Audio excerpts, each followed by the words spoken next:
There's life after a trade. How do you deal with it? What are the priorities? Coming up today with Matt Derrick joining us on Locked On Chiefs. From the land of the free and the home of the Chiefs, this is the Locked On Chiefs podcast. Welcome back, friends and neighbors. It is a Game Time day. We're sponsored to you by Gametime. Download the app, create an account, and use our code LOCKEDON. You're going to get $20 off your first purchase of tickets at Gametime. Lots to cover here. I think it's going to be a lot of fun because now things start to open up. We're past the shock and awe of a trade of a nearly Pro Bowl level player. Matt Derrick's with us here from ChiefsDigest.com. He knows the ins and outs. He's going to give us his reaction and how we look at moving forward. I'm Ryan Tracy, the founder, Rogue Analytics and Performance Consulting. V1 of the Matrix is out. You guys have the discount code. It's LOC if you don't know already. And then you can go get that now. It'll be updated as the Pro Day circuit comes to a conclusion. You can also use that code on the draft guide when it gets ready here in a few weeks, and we'll be ready to roll for that draft. So check that out at rogueapc.com. You can see the rest of my work at NFL33.com and RGR Football, and we have a ton here and there. It's all on the Locked On Podcast Network. That means your team every day, everywhere for free on every platform, starting here on YouTube. Please like this video, sub to the channel, and click that bell so you know what goes on, and then go over to Spotify, to Apple, and get everything connected there as well, because we are free and available all the time on every platform, everywhere. And there'll probably be something new that I haven't even thought of, but it'll be there. You can also get those texts if you want the instant notification at 816-357-8781. Now, Matt Derrick, I put a lot of questions for you so that I don't have to sort out my own craziness and tinfoil type routines. But one thing that is true is this trade has happened. And so I am in touch with reality today, buddy. But I'm having trouble deciding what I think this team should do. So I'd like to get your take, and then maybe a little insight of what you feel that they actually will do. They're now at $27 million in cap space. That's a couple of things that are available as options. What do you think is the best use of this cap space right now? Well, and let's break it down to how much space is actually available, because one, there's a draft class still to be had. And, right now it's only counting the top 51 contracts. So you've got to add all 53. You've got to add a practice squad. You got to accommodate for the fact that you're going to have injured reserve throughout the season and players added to the roster and more under contract. So, including all of that, and if you're Brett Veach, you're setting aside $10 to $13 million of that money likely for future needs. I mean, that money's already spent. It's committed. It just isn't out of pocket yet.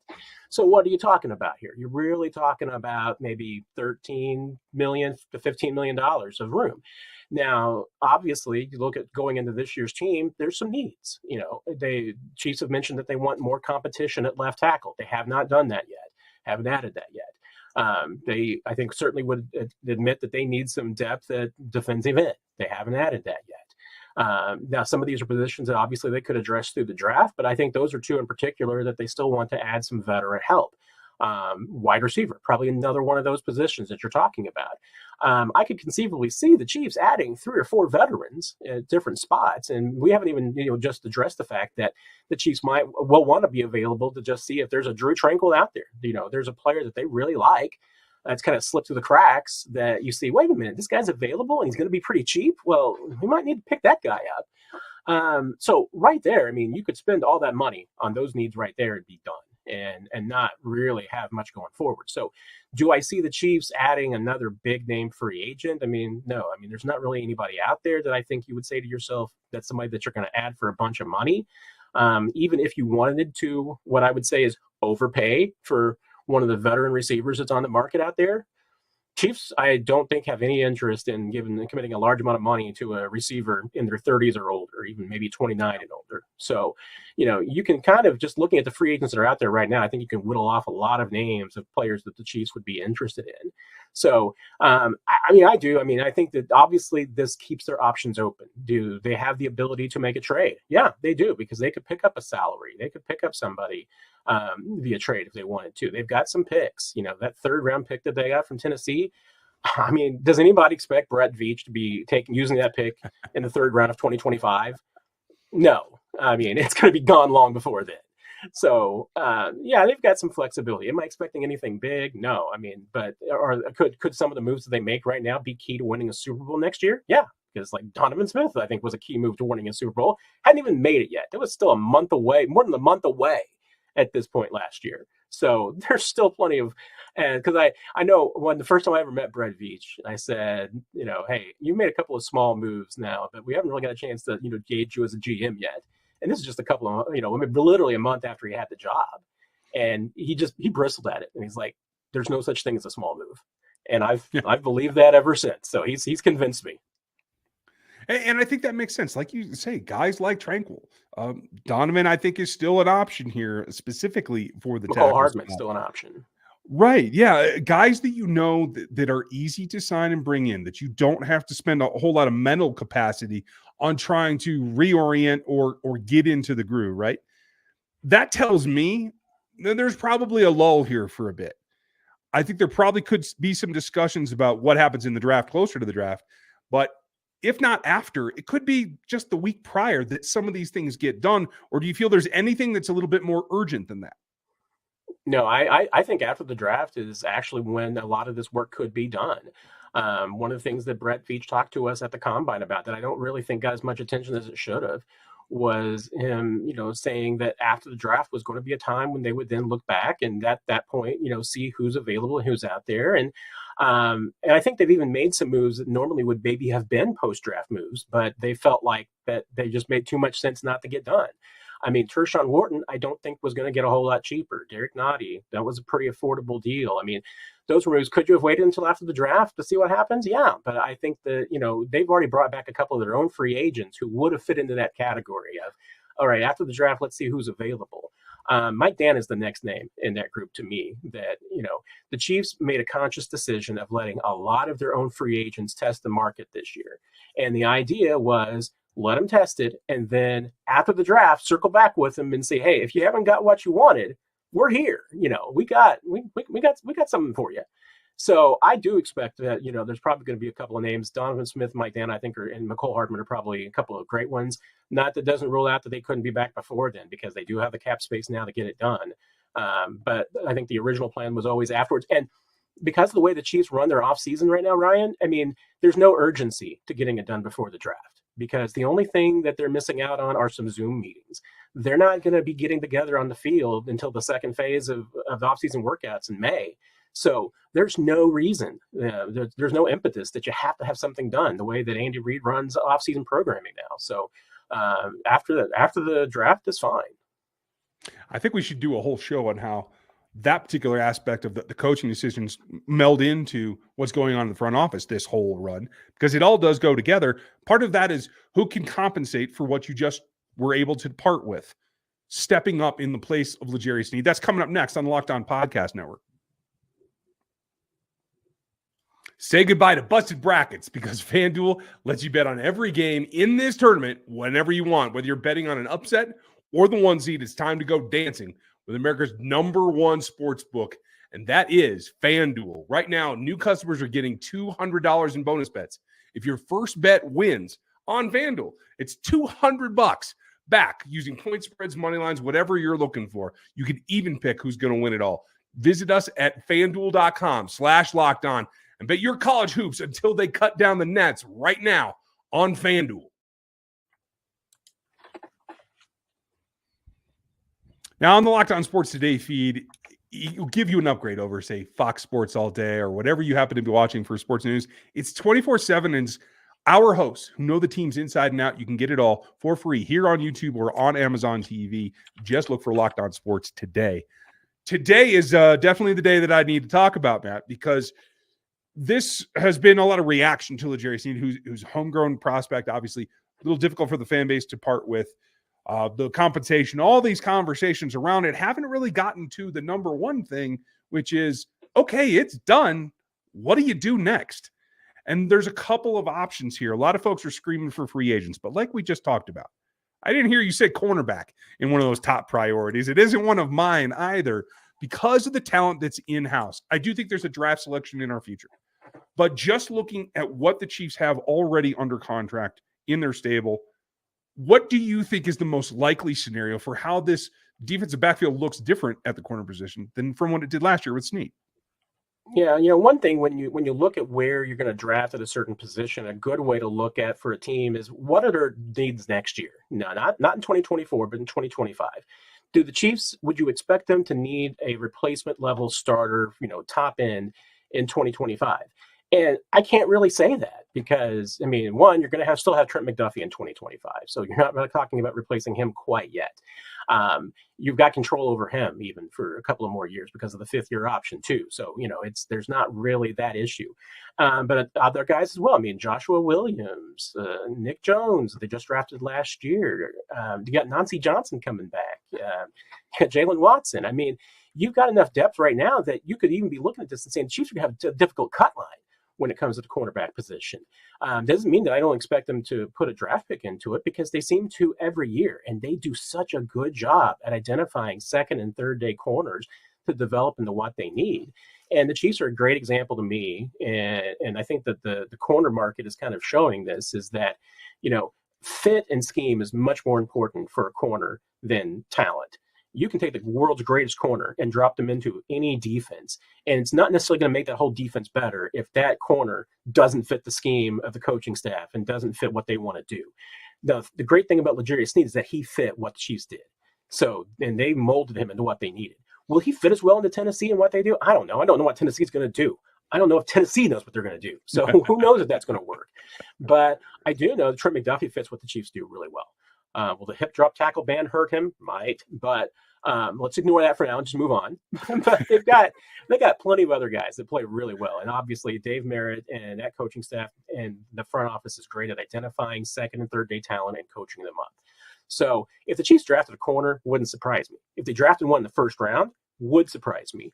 And part of this puzzle piece too is that I'm expecting Trent McDuffie to be here long term, and the fact that the Chiefs walked on L'Jarius Sneed is another part of that. You walk on L'Jarius Sneed because that's money you're going to need for Trent McDuffie down the line. So even if it's not 2024 salary cap space money, it's 2026 and 2027 for sure, because that's going to be McDuffie's 5th-year option and when he would enter free agency. So you're going to be paying him that money down the road anyway. So I don't see corner as a huge need. Could they add a cheap one veteran to add competition to the mix? Sure. Would they add another draft pick? Sure. I always see the Chiefs investing in that spot, but I just don't see it as a big need. Going forward, there's a couple of different scenarios about how you would choose to deploy that position group. I, for one, feel that Trent McDuffie should move to the outside, much like L'Jarius Sneed did through his career here, and take half that field away, that being the goal. But that means you got to get a nickel type guy. And Najee Johnson, I thought, looked great at that position when he was on the field last year for both minutes. But he's coming off of an injury. Nick Jones is a young guy. Chamari Connor can probably do some of that role. I don't know if he's a full-time nickel. Does it concern you that there's a lot of outside guys in Josh Williams and Jalen Watson that could do that? I don't think anybody's seen them or has enough confidence to feel like they can play a full season there. Until they do it, they may be comfortable going into it. But the bigger question for me is at nickel. Do you have concerns there? And if they were to pick someone up, would it have to be inside? I don't think it would have to. I do think one of the difficult decisions the Chiefs will make is just like Trent McDuffie. So where's he going to play? Are you going to move him, predominantly to the outside now? Is he going to be the guy that, maybe even in some tough matchups like L'Jarius traveled with your number one receivers across the board? That would affect his usage. I'm also intrigued about, adding another name in the conversation because Chamari Connor played a lot of slot last year. And to the point where there were times I questioned whether he was a corner or a safety because they just played him in a lot of positions that the Chiefs have normally played an extra safety. And honestly, it's part of, if he's going to stay at a safety spot, that's fine. I think in calling him that and coaching is that, the idea that he's going to still deploy in that same way, that he's still somebody who can play on the back end if needed. But that increases the likelihood, to me at least, especially when you look at the free agent market, that maybe the Chiefs are going to look for a Mike Edwards out there, because there's a lot of great safety talent that's still out there. There's a lot of big names that I think are looking for more money than is there. And that's the question. Now, do I think Jamal Adams is going to come to Kansas City on a $1.5 million prove-it deal? Probably not. But who knows at this point? If he goes ring shopping, maybe something could happen. I don't know anything. But there's some nice names out there. But that seems to me like a better use of your money than a $1.5 million corner that's out there, because the corners that are out there are not anything compared to what the safety market is. So I think you get more bang for your buck that way. But to me, and once again, it plays in. If Jamari Conner is going to eat a lot of snaps that might normally go to a corner, then, hey, how is that all going to just work out? I mean, I think it's fine. But it does, just bring up how are you going to deploy, McDuffie, and how much of that combination of Watson, Williams, Johnson, and Jones are you going to need, consistently on the outside? Yeah, that math is what you got to work out. I just wanted to look it up too. 145 snaps in the slot for Jamari Conner last year, including 24 in the divisional playoff game. That was a high volume.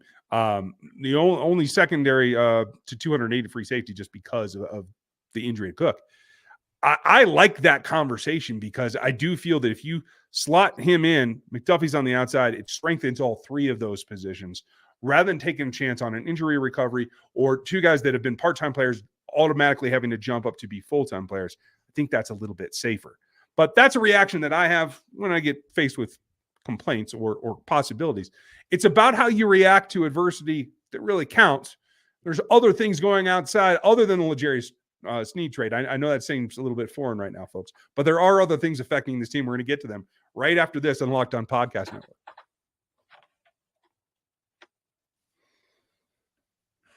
We all know it's hard to get tickets to Arrowhead, and it's even harder if you're trying to go to a Jayhawk basketball game, but you shouldn't have to worry about the tickets for the next big event that you want to get to. Gametime is the fast and easy way to buy tickets for all the sports events, music venues, comedy, and even theater events near you with great last-minute deals, all-in prices. You can view the seat from the app as well as the best price guarantee. Gametime takes all the guesswork out of buying tickets to your next event. And to see that seat from the beginning, that's the big thing for me. I want to know where I'm going to be and what my view is going to be. It's the best feature out there. All in prices, no hidden fees, all up front. It's a great deal that you can check it out. And you can buy tickets in seconds with just 2 taps. So take all the guesswork out of buying tickets with Gametime. Download the Gametime app, create an account, and use our code LOCKEDON for $20 off of your first purchase. Terms do apply, but again, you just have to create the account and use the redeem code LOCKEDON for $20 off of your first purchase. It's the best way to go about it. Gametime, get it today. It's last-minute tickets, it's lowest prices, and it is guaranteed.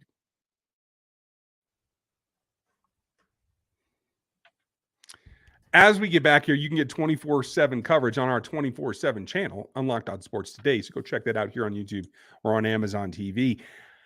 There's a lot of hubbub going on around the league, and I don't know if there's anyone that's feeling the pressure a little bit more. Maybe Dave Tove feels it a little bit more with the kickoff rules out the window yet again. We'll discuss the kickoff rules and the drop tackle, etc. But a lot was made of the NFLPA report and got a little bit of reaction from Coach Reed and Clark Hunt today.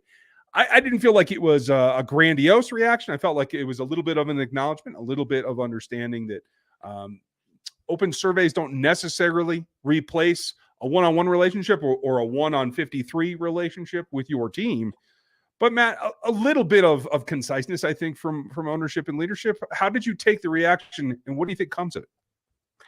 Yeah, and I haven't seen all of Clark's remarks. I've been a little bit under the weather, so I've kind of just heard and read bits and pieces here, unfortunately. But it at least what I've seen kind of fits. And remember too, I mean, one thing about the NFLPA survey, for all of its pluses and minuses, ownership was only ranked on one question, and that was a willingness to invest in facilities. That was the only question, not whether they were willing to spend on anything else, just whether that the willingness to invest in facilities was the only question.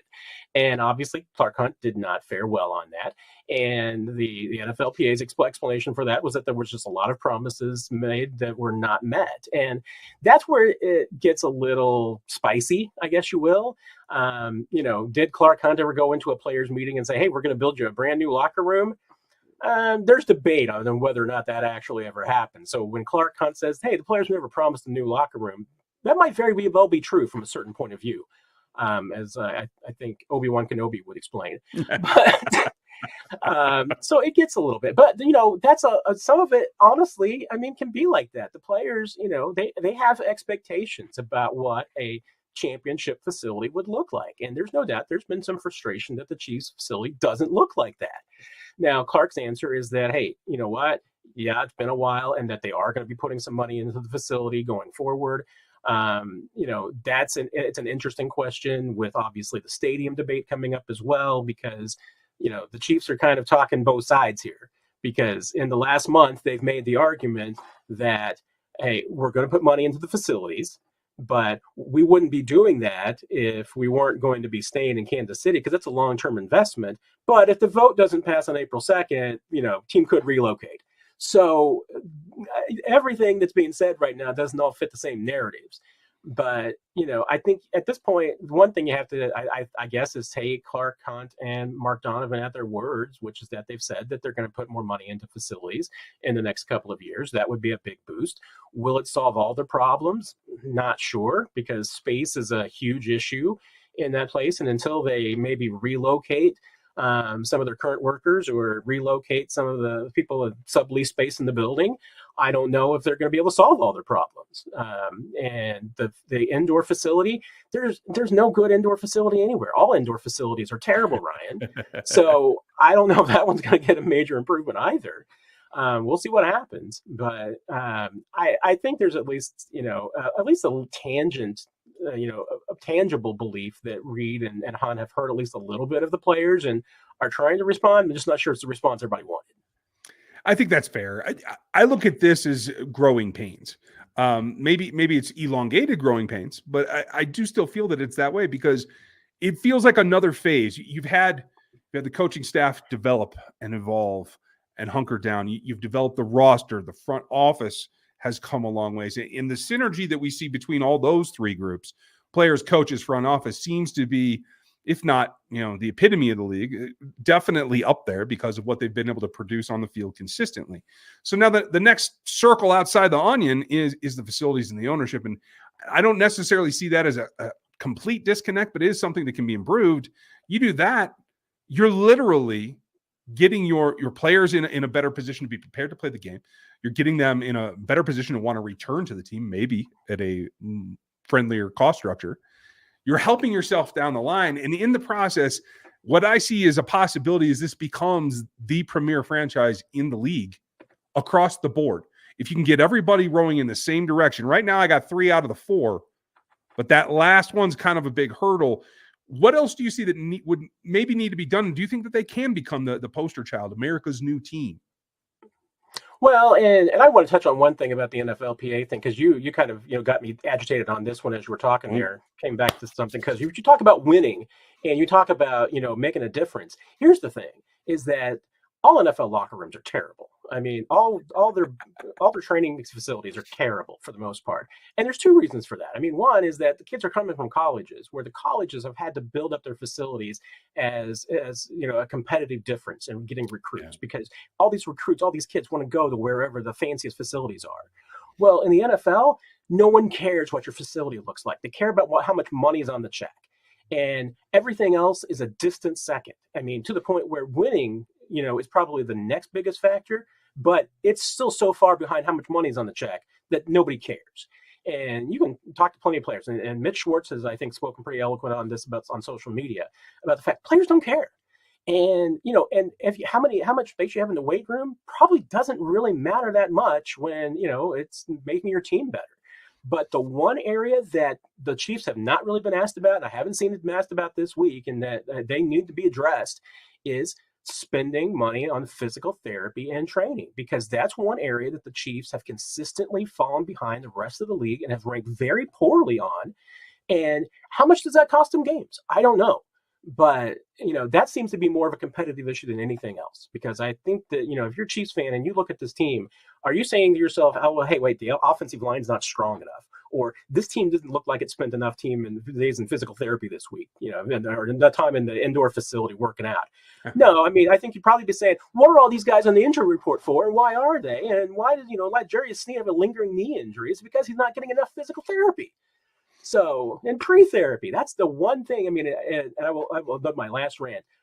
When I asked J.C. Treader what was the biggest issue in Kansas City when it came to this kind of thing, and he went immediately to pre-therapy.